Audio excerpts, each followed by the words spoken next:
آپ کو پتا ہے کہ جو نظر لگتی ہے نا خاص طور پر، اور جس سے بہت سی بیماریاں آتی ہیں، اس پہ اب تحقیق بھی ہو رہی ہے پیراسائیکالوجی میں، کہ نظر سے جو ریز اٹھتی ہیں وہ انسان کے جسم میں، یعنی نیگیٹو ریز جو خاص طور پر آتی ہیں، حسد کی نظر ہوتی ہے جیسے، تو وہ آ کے ایک ریئیکشن کرتی، کیمیکل ریئیکشن ہوتا ہے اس کی وجہ سے بلڈ میں، جس سے کچھ بیماریاں پیدا ہوتی ہیں۔ حدیث میں آپ کو سنا دیتی ہوں۔ حضرت ام سلمہ سے روایت ہے کہ آپ صلی اللہ علیہ وسلم نے ایک لڑکی کے چہرے پر کالے پیلے رنگ کا نشان دیکھا تو آپ نے فرمایا اسے نظر بد لگ گئی ہے، اس پر دم کرو۔ حضرت جابر کہتے ہیں کہ آپ صلی اللہ علیہ وسلم نے آل حزم کو سانپ کے ڈسنے کی وجہ سے دم کرنے کی رخصت دی، اور آپ نے اسما بنت امیس سے پوچھا کیا وجہ ہے کہ میرے بھتیجے کمزور ہیں، کیا فقر و فاقہ کا شکار ہیں، یعنی کھانے پینے کے باوجود یہ کیوں کمزور ہیں، کیا ان کو کچھ کھانے کو نہیں ملتا؟ انہوں نے کہا نہیں، بلکہ انہیں نظر بد بہت جلد لگ جاتی ہے، تو آپ نے فرمایا ان پر دم کیا کرو۔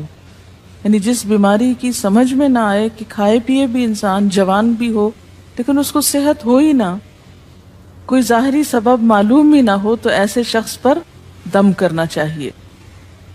حضرت عائشہ صدیقہ کہتی ہیں کہ رسول اللہ صلی اللہ علیہ وسلم نظر بد کی وجہ سے دم کرنے کا حکم دیتے تھے۔ حضرت انس کہتے ہیں کہ آپ صلی اللہ علیہ وسلم نے نظر بد اور بچھو وغیرہ کے ڈسنے سے اور پھوڑوں سے دم کرنے کی اجازت دی، یعنی پھوڑے وغیرہ جو ہوتے ہیں نا اس پر بھی دم کی اجازت دی، تو جسمانی بیماری ہے نا۔ اور نظر کے بارے میں تو یہ بھی کہا گیا ہے، حدیث میں آتا ہے کہ نظر بد کا لگنا حق ہے، انسان کو اونچے پہاڑ سے گرا سکتی، کیونکہ ہوتا کیا ہے کہ جب ایک خاص اینگل سے دیکھا جاتا ہے تو دوسرے انسان کے جسم میں جیسے لرزہ سا آ جاتا ہے نا، اور انسان ہل جاتا ہے۔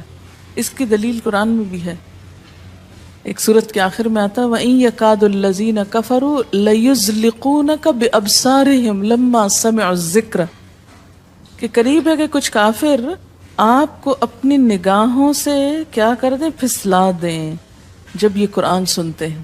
یعنی وہ سننے نہیں آتے تھے، صرف آپ کو گھورتے رہتے تھے۔ اور کس لیے گھورتے رہتے تھے؟ تاکہ آپ بول نہ سکیں، آپ لرز جائیں، ڈگمگا جائیں، اپنا کام چھوڑ دیں، بری نیت سے آتے تھے۔ وَيَقُولُونَ إِنَّهُ لَمَجْنُونَ، کہتے ہیں کہ یہ تو مجنون ہو گیا۔ آپ صلی اللہ علیہ وسلم نے فرمایا نظر بد حق ہے، اگر تقدیر سے کوئی چیز سبقت لے جا سکتی ہوتی تو وہ نظر بد ہے۔ پتہ کیسے چلے؟ چل جاتا ہے، پتہ کیوں نہیں چلتا؟ مثلا آپ کو بچہ ہنس رہا تھا، کھیل رہا تھا، دودھ پی رہا تھا کہ اچانک کوئی شخص آیا اور جب وہ اٹھا تو بچے نے شور کرنا شروع کر دیا، اور پتہ چل جاتا ہے۔ بعض اوقات گھر ہی کے لوگوں کی لگ جاتی، بعض اوقات محبت سے بھی لگ جاتی، کہ بچہ کھیل رہا تھا، آپ دیکھتے کہ وہ گر پڑا، اچانک رونا دھونا شروع ہو گیا، سر پٹ گیا۔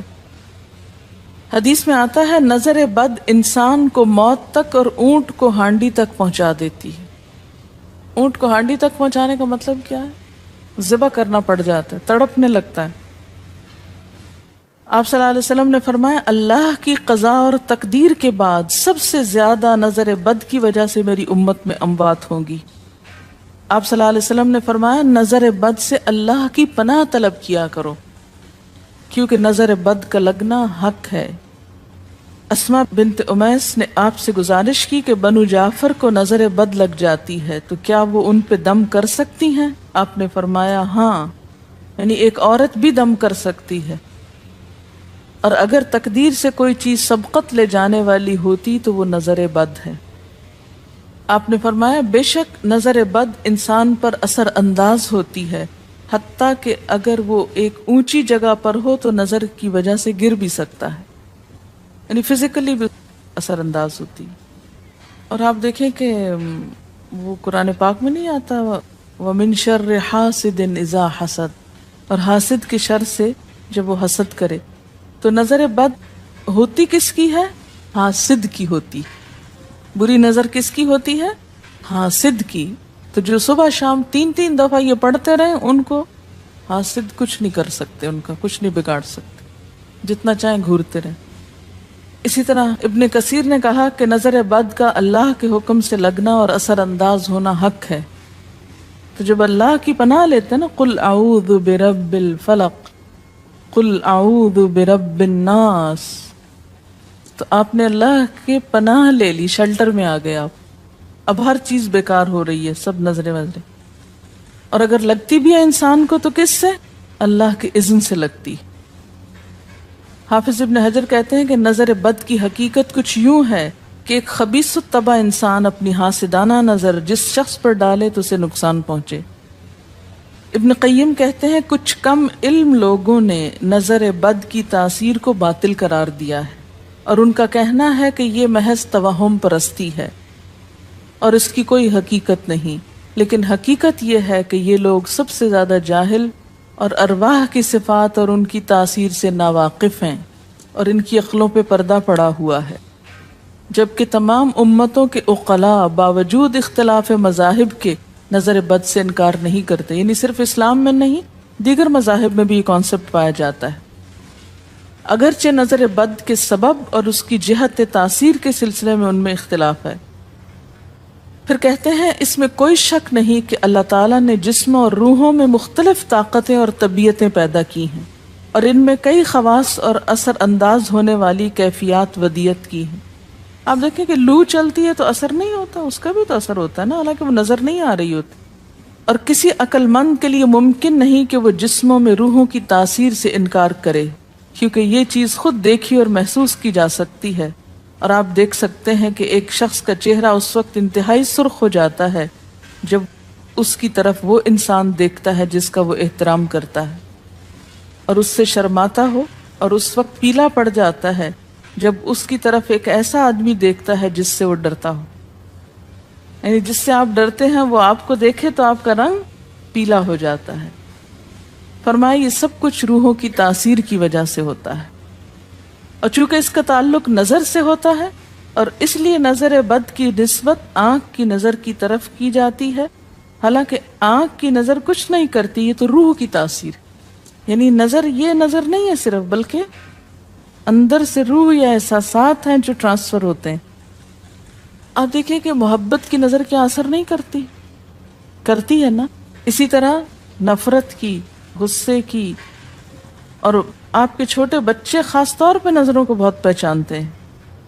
آپ نے دیکھا ہوگا کہ بچے کچھ لوگوں کے پاس فوراً چلے جاتے ہیں اور کچھ لوگوں کے پاس نہیں جاتے.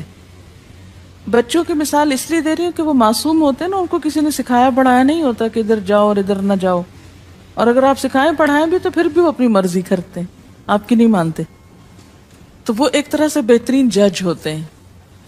بعض لوگوں کو دیکھ کے بچے رونے لگتے ہیں، بعض کو دیکھ کے مسکرانے لگتے ہیں. یہ ایسا کیوں ہوتا ہے؟ اچھا، اسی طرح اگر کوئی شخص کانسٹنٹلی آپ کو دیکھ رہا تو آپ کانشیس ہو جاتے ہیں، آپ ٹھہر نہیں سکتے. اسی طرح اگر کوئی سٹیئر کر رہا ہو تو اس کی نظروں سے بعض اوقات خوف بھی آنے لگتا ہے. اللہ نے کیسی کیسی طاقتیں انسان کو دی ہیں. سلطان النصیرہ. اچھا، پھر لکھتے ہیں کہ روحیں اپنی طبیعتوں، طاقتوں اور کیفیتوں اور اپنے خواص کے اعتبار سے مختلف ہوتی. سو حسد کرنے والے انسان کی روح واضح طور پر اس شخص کو اذیت پہنچاتی ہے جس سے حسد کیا جاتا ہے. ویسے بھی تو آپ دیکھیں نا، وہ رویے ایک دم آپ پہچان لیتے ہیں. یہی وجہ ہے کہ اللہ تعالیٰ نے حاسد کے شر سے پناہ طلب کرنے کا حکم دیا ہے. حاسد کی تاثیر ایک ایسی چیز ہے جس سے وہی انکار کر سکتا ہے جو حقیقت انسانیت سے خارج ہو. جنوں کی نظر بھی لگتی. یہ میرا قول نہیں ہے، حدیث ہے. حضرت ابو سعید خدری سے روایت ہے کہ رسول اللہ صلی اللہ علیہ وسلم جنات اور انسانوں کی نظر بد سے پناہ مانگتے تھے. یعنی آپ جو پناہ مانگتے تھے بری نظر سے، وہ انسانوں کی بھی اور جنوں کی بھی. پھر جب معوذتین الفلق اور الناس نازل ہوئیں تو آپ انہی کو پڑھتے اور باقی دعائیں آپ نے چھوڑ دی تھی. یعنی قل اعوذ برب الفلق، قل اعوذ برب الناس، پھر سب چیزوں کے شر سے بچنے کے لیے کافی. یاد رکھیے بعض اوقات اپنی نظر بھی لگتی ہے، خود کو بھی نظر لگتی ہے. اسی طرح جب لباس اتارا جاتا ہے نہانے کے لیے مثلاً، تو اس وقت بھی دعا سکھائی گئی. بسم اللہ پڑھنی چاہیے. بیسیکلی بسم اللہ پڑھ کر اتارنے چاہیے. اور اس کے علاوہ اعوذ بکلمات اللہ التامات من شر ما خلق بھی پڑھ سکتے ہیں. آپ کو معلوم ہے کہ ٹوائلٹ میں جانے سے پہلے بھی دعا سکھائی گئی، کیونکہ جنات کے ٹھکانے گندی جگہوں پر ہوتے ہیں. اللہم انی اعوذ بک من الخبث والخبائث، خبیث جنوں اور خبیث جننیوں خبائث سے تیری پناہ میں آتا ہوں. یہ دعا کیوں سکھائی گئی؟ اسی لیے کہ اگر آپ وہاں پر موجود ہیں اور خصوصاً اگر آپ بے لباس ہیں تو بھی ایسی چیزوں کی نظر بھی لگ سکتی ہے اور وہ چیزیں اثر انداز بھی ہو سکتی ہیں. اسی لیے بلا ضرورت تنہائی میں بھی بے لباس ہونے سے منع کیا گیا ہے. بعض لوگوں کی عادت ہوتی ہے نا کہ وہ نہانے بیٹھتے ہیں تو وہیں کپڑے دھونے شروع کر دیتے ہیں، اور نہیں، بس فوراً اپنے آپ کو ڈھانکنے کی کوشش کریں، بلا ضرورت زیادہ دیر بے لباس نہ رہیں. ایک حدیث میں آتا ہے، ابو امامہ کہتے ہیں کہ میرے باپ سہل بن حنیف نے غسل کا ارادہ کیا اور جب قمیص اتاری تو عامر بن ربیعہ ان کی طرف دیکھ رہے تھے. ان کا رنگ انتہائی سفید تھا اور جلد بہت خوبصورت تھی. عامر نے دیکھتے ہی کہا، میں نے آج تک اتنی خوبصورت جلد کسی کنواری لڑکی کی بھی نہیں دیکھی. ان کا یہ کہنا تھا کہ سہل کو شدید بخار شروع ہو گیا.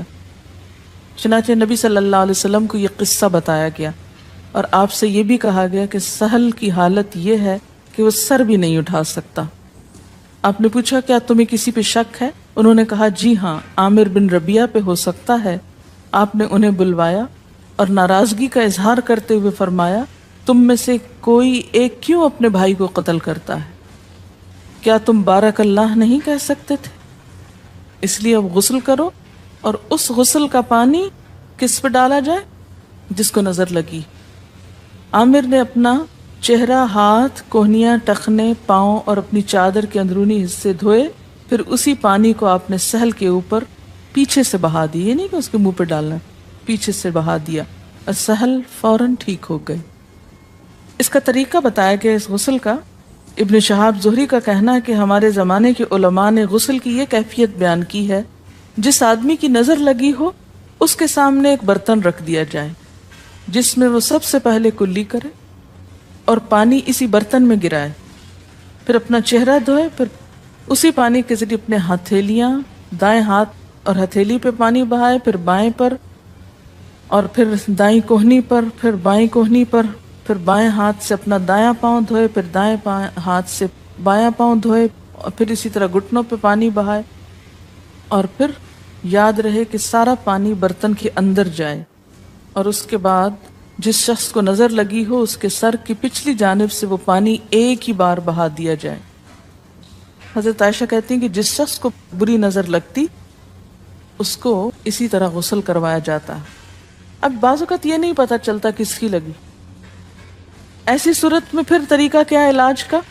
مریض کے سر پہ ہاتھ رکھ کر یہ دعا پڑھی جائے، بسم اللہ ارقیک من کل داء یؤذیک من کل نفس او عین حاسد اللہ یشفیک بسم اللہ ارقیک.